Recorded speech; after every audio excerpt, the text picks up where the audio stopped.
Facebook Libra coin explained. We're going to talk about this article in Verge, and just the fact that Verge wrote this article really goes to kind of the interesting dynamics of Facebook trying to get into the cryptocurrency game.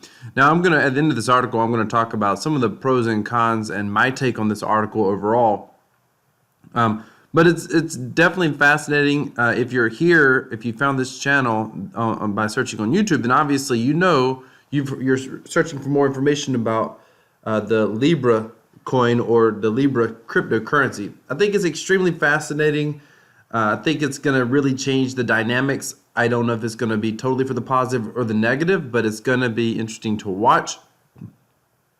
Let's go ahead and get started right away in this article. And by the way, I think this article is awesome. Reading through the article, I decided to do a video about it because I think there are even some in the cryptocurrency space that don't fully understand the capabilities and the limitations of the Libra coin. And I'm also going to talk about, once I'm done reading the article, I'm going to talk about something that related to this Libra that no one's actually talking about, or at least very few people are talking about. So stay tuned for that at the end of the article. But first of all, let's talk about Facebook Libra explained. What is Libra?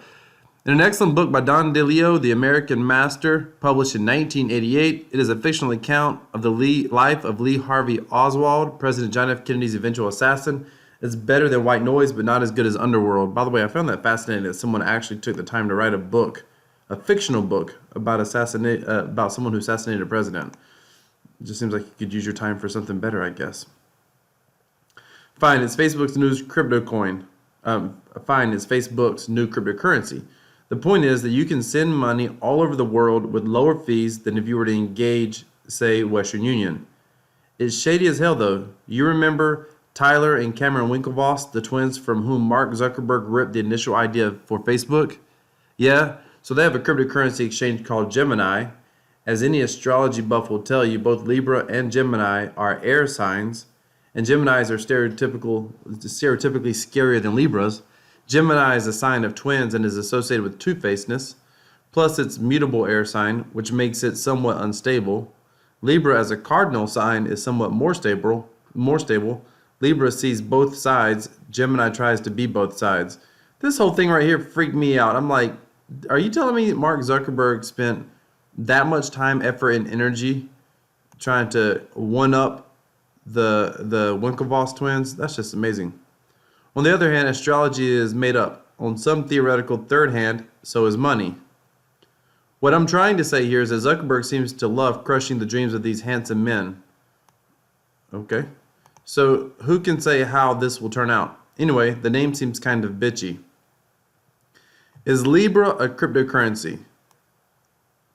Wait a minute, before I go here, let me just say this. This whole part here would never be written in a typical, this is clearly kind of a foo-foo, millennial-ish, mainstream article, traditional writing, not even millennial-ish, just traditional writing, although The Verge has kind of a millennial audience. But I do think one of the positives here is that we actually have mainstream America, America talking about cryptocurrency. I was just at a lunch with a business associate, and he knows that I'm somewhat interested in the cryptocurrency space, although he has no idea how much. But he happened to say, hey, did you hear about Facebook coming out with their own Bitcoin? And I thought, isn't that interesting? That this guy who really has no interest in this space, this is catching people's attention. This Facebook Libra thing is interesting, at least from maybe from an eventual mass adoption standpoint, although I don't think it's all roses, and I'll get more into that as we keep going. Is Libra a cryptocurrency?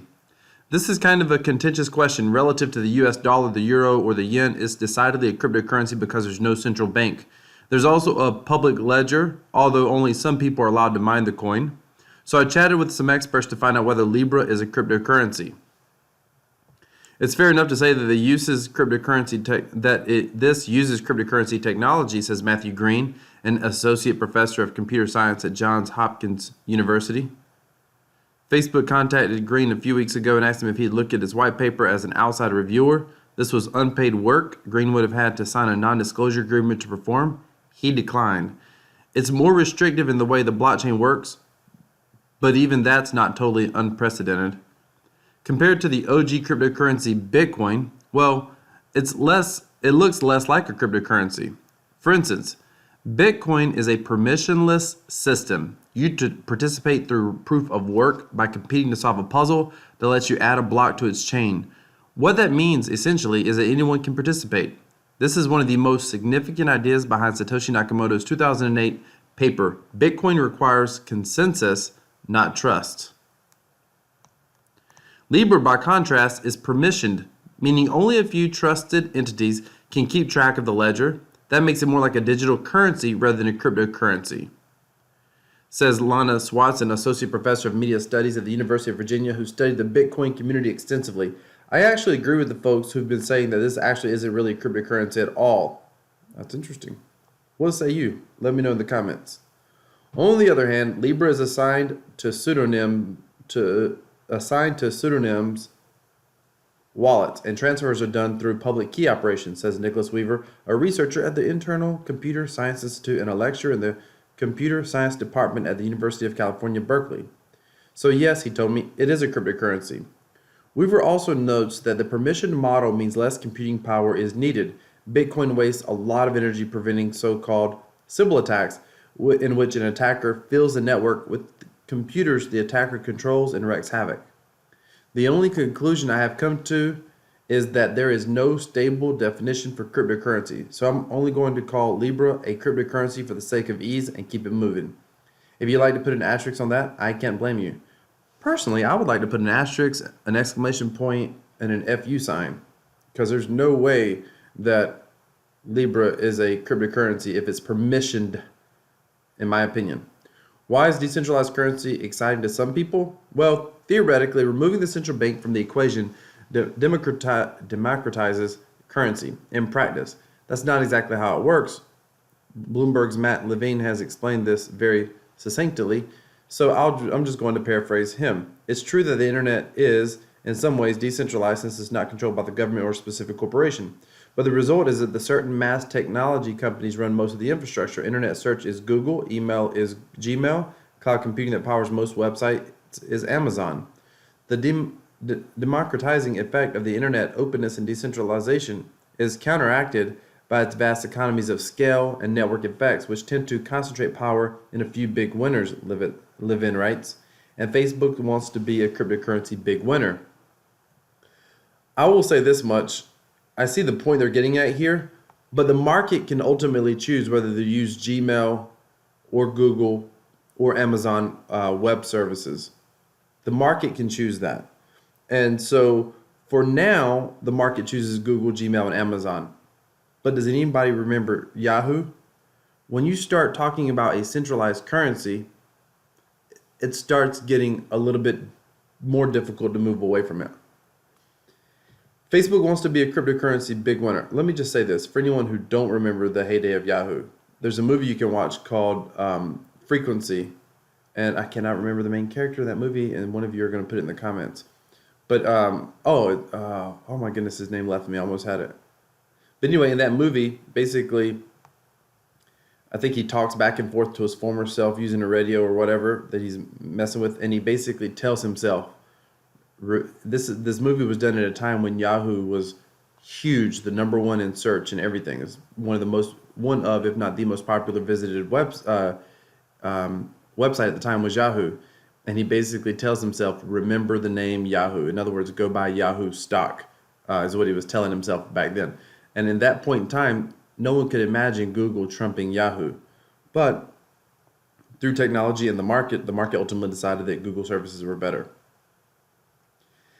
Facebook wants to be a cryptocurrency big winner. I've heard Libra is a stable coin. What is that and how does it figure into this? Libra is a stable coin, kind of. Unfortunately, much like cryptocurrency, there is something of a semantic gray area. Sorry, there's a lot of big words in here, and I'm not that smart, but I'll keep going. Basically, any cryptocurrency pegged to either a fiat currency, say the US dollar, or some kind of government-backed security like a bond counts as a stable coin. The idea is that there's more stability, hence the name, and less volatility than in something like Bitcoin, which isn't pegged to anything. Bitcoin is exactly as valuable as people believe Bitcoin is, which makes it very, very volatile. This is not exactly right. What makes a stable coin is not because it's stable compared, it's not being pegged makes it stable. It's that it has more to do with the value of transfer. So people feel like, if I get X amount of dollars in a certain coin, it's really more of knowing that I'm going to be able to get X amount of US dollars out of that coin. That's what makes it more of a stable coin. It has less to do with the price fluctuations in and of itself. That's a small nuance, but it's important to note. The goal is for Libra to be more useful than any national currency accepted in more places and with fewer complications. Pegging it to a single national currency would only hold it back. Unlike most stable coins, though, Libra isn't pegged to one specific currency. Libra is pegged to a group of low volatile assets, including bank deposits and government securities in multiple currencies. While there is a Libra reserve, Libra doesn't seem like it's necessarily pegged to its value. Rather, the reserve function is kind of a lower bound on Libra's value. That means that there's just one Libra, no matter where you live. Live in is great here too. So I'm going to paraphrase him again. If Libra does catch on, it's likely to displace currencies like the dollar. That's because if you spend mostly Libra, perhaps because you buy most things online, you'll only convert your Libras into dollars for when you need to spend in real life money. And the dollar will begin to seem annoying to you since it keeps moving up and down relative to Libra. Notice that. If you start using Libra more than the dollar, then all of a sudden the dollar's not stable anymore because it's moving up and down too much compared to Libra. The goal is for Libra to be more useful than any national currency, accepted in more places and with fewer complications. Pegging it to a single national currency will hold it back, Live-In writes. I'm going to talk about this. I'll go ahead and say it now. The interesting thing about this, especially this part right here, and this could pave the way potentially one day for adoption of a decentralized permissionless cryptocurrency like Bitcoin, depending on how this plays out.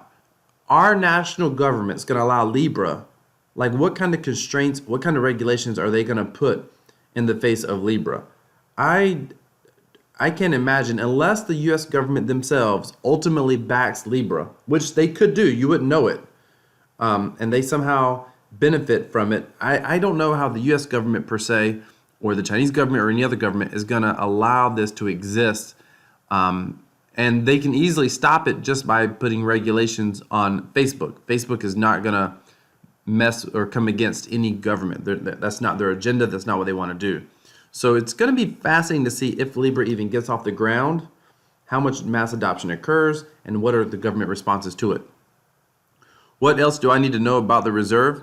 Again, if you think about the classic cryptocurrency Bitcoin, its monetary policy is pretty sparse. There's a finite number of Bitcoins that can ever exist, and the number of Bitcoins that are released by mining decreases over time.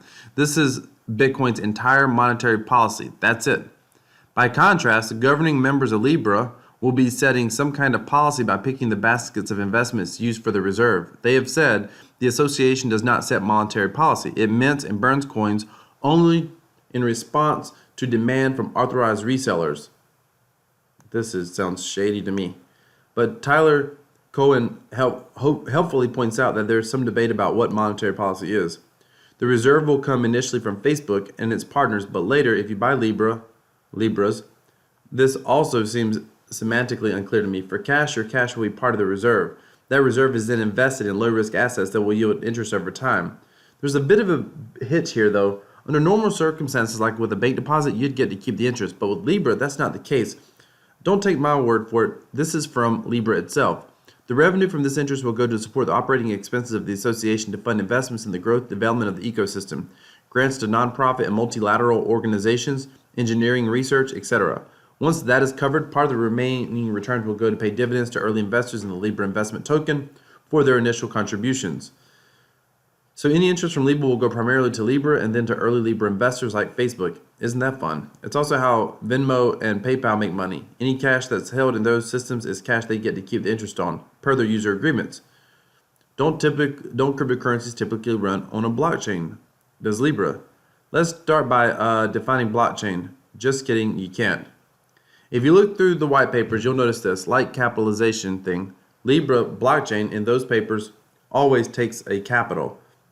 And while I love capitalizing things for no reason, my editors consistently remind me that it makes my copy hard to read, and the joke is usually only funny to me. Now, it's possible the itty-bitty blockchain committee shares my amazingly sophisticated sense of humor, but what seems more likely is that some sleight of hand is going on. For instance, check out this paragraph from the white paper. In order to securely store transactions, data on the Libra blockchain is protected by Merkle trees, a data structure used by other blockchains that enables the detection of any changes to the existing data. Unlike previous blockchains, which view the blockchain as a collection of blocks of trades, the Libra blockchain is a single data structure that records the history of transactions and states over time. This implementation simplifies the work of applications accessing the blockchain, allowing them to read any data from any point in time and verify the integrity of that data, usually a unified framework. Libra blockchain takes capital letters, but the regular blockchain doesn't. Isn't that interesting? What's even more interesting is the sentence that starts, unlike previous blockchains. If the Libra blockchain isn't using blocks for transactions, is it even a blockchain? Whatever it is, it doesn't work according to Bloomberg piece, at least not yet. But what it does seem like from this material is that actually Libra isn't very decentralized. That is key. Libra isn't very decentralized. What do you mean? I keep noticing there's this stuff in here about being decentralized in the future, but from the jump it's coming out in centralized form. They call this centralization permissioned in the paperwork. Basically, the first version of Libra is controlled by the founding coiners. You know, the ones who also get to keep the interest. But there is a vague plan for expanding this initial cabal in 5 years or so. Any new members of the cabal will have to meet these requirements, which are substantial. Sorry, I have to see what this is. I want to know what the requirements are.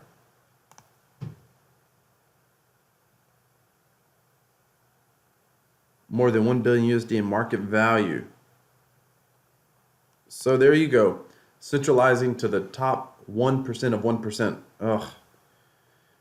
Yeah, exactly. My sentiments. Oh, that sounds like fiat currency. Actually, it's worse. In the white papers, there's a possibility that your data could be archived for a fee to save space. I am pleased to report that the Fed can't pull that shit. Can you imagine? Oh my goodness. So they could actually charge you to save your transactions. Oh my goodness.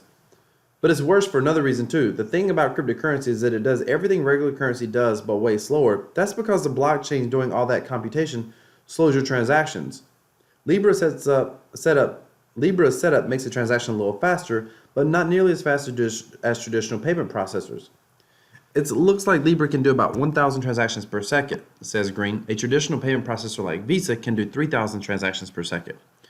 So it might be reasonable for Facebook to do something else rather than all those individual transactions, aggregate all of its users' Netflix bills into one giant bill, and then allow one giant transaction to cover the whole thing, Green says. So is that private? This is Facebook. Your privacy does not exist to Facebook. If you trust Zuckerberg, it's worth remembering that he thinks you are dumb fucks. He apologized for this exchange, but I have to say, in light of how Facebook has treated privacy, I think he's mostly just sorry we know about it. I agree with that 100%. Watch what you put on Facebook, ladies and gentlemen. They've sort of hand-waved around the idea that their business model isn't rooted in user data. But I can imagine that there isn't an interest there, Schwartz says. French Finance Minister Bruno Le Maire shares her skepticism. This money will allow this company to assemble even more data, which only increases our determination to regulate the internet giants. In the example I just used, a large aggregated Netflix bill, there's still the problem of Facebook itself knowing your transaction history, which isn't great. But this is the best case scenario. There is a vision of Libra where people just use it like at physical locations or to send money to individuals, and unlike a bank transfer, this won't be private information. This is important. This will not be private information. In that world, the privacy problem can be pretty bad, Green says, because every business doing anything on that layer is visible. Then all of a sudden you have Twitter for your bank account, where everyone in the world learns all the transactions that you make. So a lot like Venmo. Yeah, but with a much larger user base. Imagine the scale here, which is deliberately international. There are almost certainly governments that would be interested in the transaction data, particularly if it's granular. But I don't get privacy at my bank, do I? Well, you do and you don't. Chase is not broadcasting the details of everyone I sent money, so in that sense, it's more private. But in the more important sense, Chase is less private. That's because the Know Your Customer and anti-money laundering laws, which in the U.S. mandate that certain parts of my identity be divulged by my bank to the U.S. government, and also that my bank assets, how likely it is that I'm doing crimes, like for instance money laundering. These laws seem like something Facebook should be paying close attention to if it's serious about Libra. The laws also vary on a country-by-country basis. Seems like a lot of overhead for regulatory compliance if you ask me. This is the part that I want to see how they handle, because they're going to run right smack in the long arm of the international financial laws. So I'm curious to see how they handle this. So far, how Libra will deal with these laws is kind of vague. They're doing a weird dance between like, oh, we're kind of going to be light on know your customer and super inclusive, but also we're going to be really by the book regulatory, says Schwartz says. So they're seeming to play it both ways. The point is, there's no way they're being honest. One of those ways is not accurate.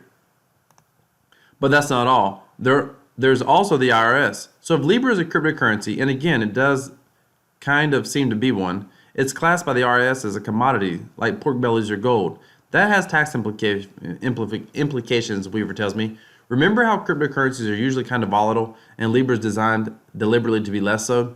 That doesn't necessarily guarantee low or no volatility. So if I'm taking my paycheck in Libra and the value of the Libra relative to the dollar goes up while the money is being transferred, such that I make $100 extra, that $100 is taxable. That means something for me, sure, but it also means something for Facebook. Since my integration into Facebook Messenger or WhatsApp is under the control of Facebook, Facebook should probably file income tax documents and keep track of the otherwise difficult cost basis math on behalf of Facebook's customers, like other investment brokers do. The IRS needs to remind both Facebook and the public of these implications and requirements. Of course, this would make Libra completely useless in the US by increasing the cost of using it beyond any utility. When we spoke on the phone, Weaver told me that the true financial privacy is a vehicle for bad outcomes.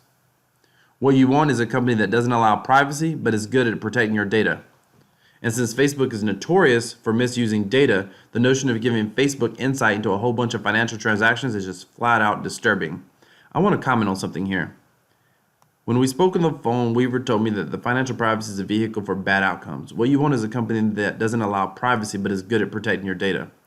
My argument here is the breach of privacy has far worse longer-term implications than the few bad actors that could, for example, be laundering money.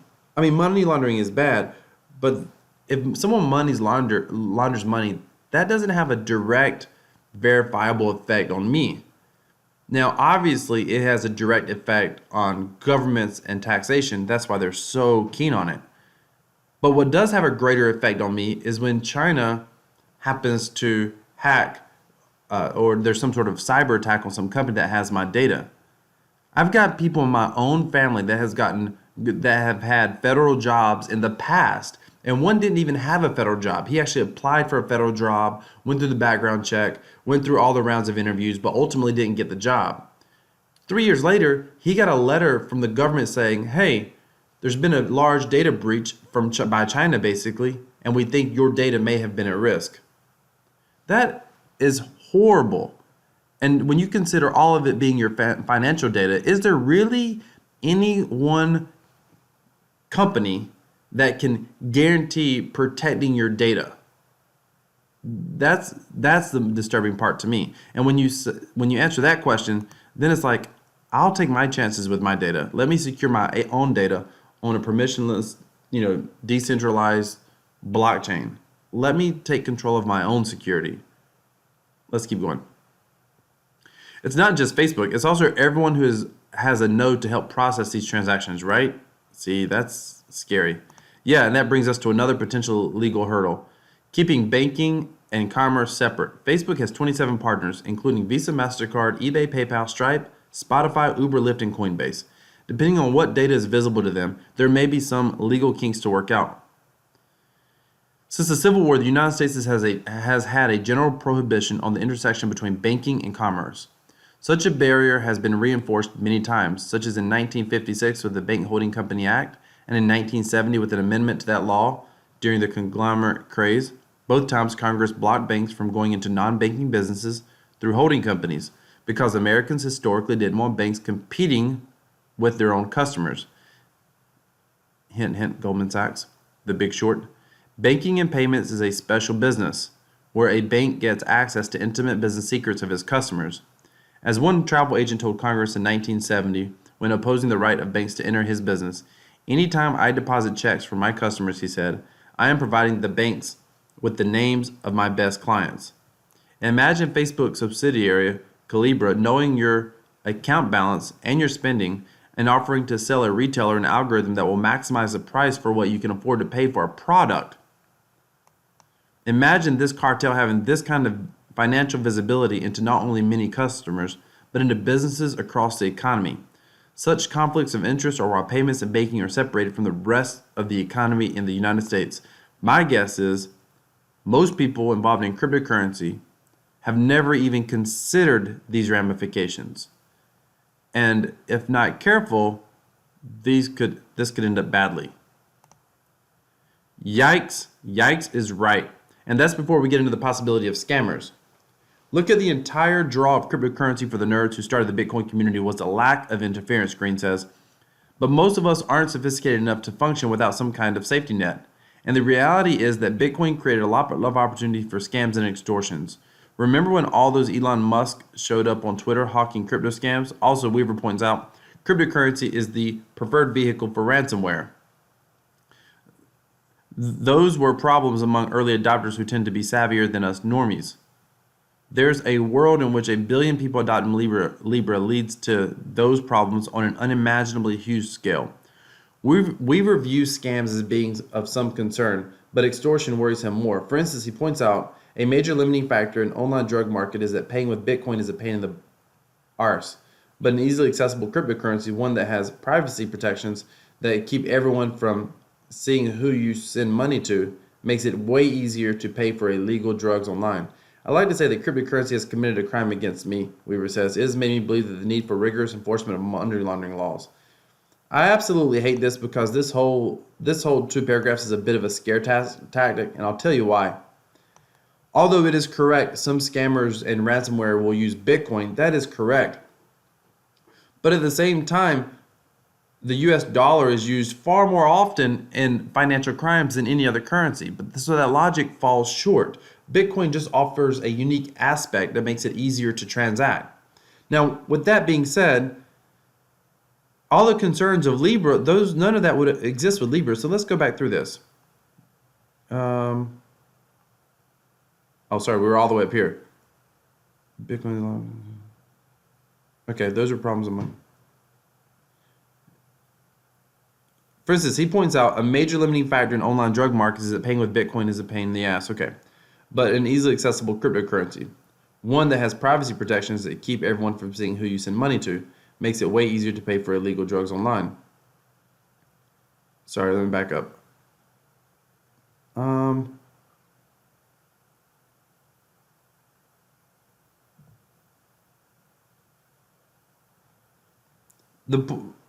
I can't figure out where it's at. So the point I'm getting at is he talked about the anonymity. He's worried about scams because of the anonymity. But there's going to be no privacy with this Libra. So that makes no sense. It almost feels like these 2 paragraphs were a chance to kind of poke a hole into Bitcoin because it's unrelated to Libra, because Libra is not going to allow for that privacy. And he started saying it's widely used. Since the Libra is going to be widely used, it's more attractive for people to use it in extortion and scams. But you're going to know the people's identity, so that doesn't make it easier to use. All right. So can Libra be stopped? Who can say? Representative Maxine Waters, the chairman of the House Finance Committee, is asking House leadership to join her in demanding that Facebook halt Libra's development until Congress reviews Libra. Well, that never ends well. Anyway, the chairman of the Senate Banking Committee has scheduled a hearing on July 16th. Facebook has been invited to testify at a hearing of the Financial Services panel on July 17th. So pop your popcorn. But legal and regulatory hurdles can be removed in some cases, or Mark Zuckerberg could go all honey badger about it and dare governments to come get him. And it's 2019 and anything is possible. I don't think he's going to do that. I will say, however, that I find this all very entertaining, and I would like to share with you what may be the most implausible way to stop Libra. And it involves presidential hopeful Howard Schultz. Before he decided to run for president, Schultz was just the billionaire CEO of Starbucks. During an earnings call last year, he said legitimate cryptocurrencies were on their way. Bitcoin is not legit in Schultz's view. Isn't that interesting? His comments sounded like a big hint that Starbucks was working on cryptocurrencies, or at least a blockchain in some capacity. People don't trust Facebook. they do trust Starbucks. Trust is a huge part of how money works, Schwartz tells people. Starbucks has a great geographical reach in terms of branches than any bank in the world, she says. That's not a she. It has a heavily used payment app and some of the most sophisticated fintech in the world. So maybe that's the answer. Starbucks launches Starbucks, its own branded cryptocurrency, and it just masquerades Libra because we like and trust Starbucks and we don't like or trust Facebook. That's what I'm rooting for anyway. Okay, that's all nonsense. Centralization isn't good for cryptocurrency. So here, let's talk about the pros and cons for a moment about this article. And I'd love to hear your take down in the comments below. Overall, let me just start with the positives. The fact that The Verge is talking about this and it's not, Cointelegraph. The fact that this is getting mainstream play is positive for cryptocurrency. This is all part of the road of mass adoption. People are learning about it. People are understanding it. People may start using it in some fashion.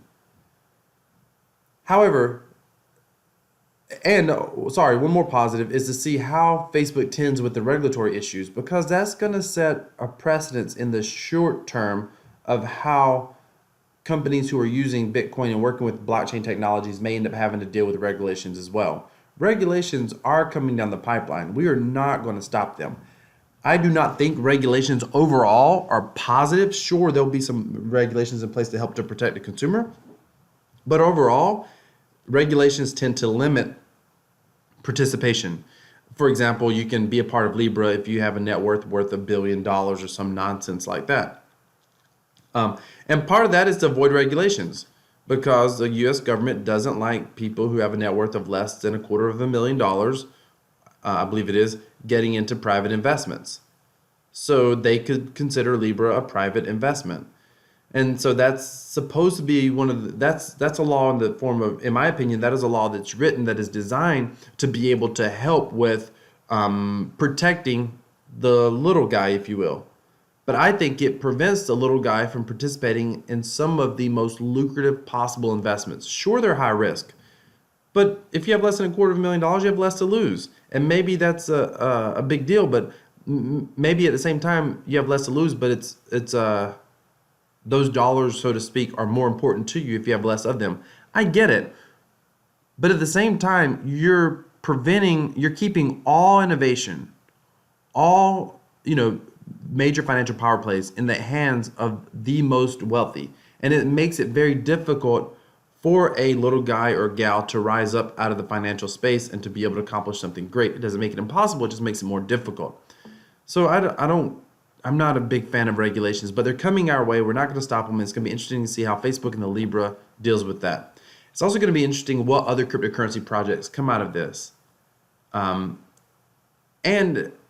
how it may pave the way for long-term for a mainstream cryptocurrency. I do believe a mainstream decentralized cryptocurrency, something like Bitcoin, it may or may not be Bitcoin, or it may or may not be Bitcoin in its current exact form.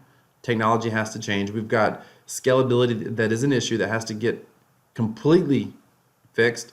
And at the same time, we have to overcome quantum computing technology, which I may do another video about that altogether.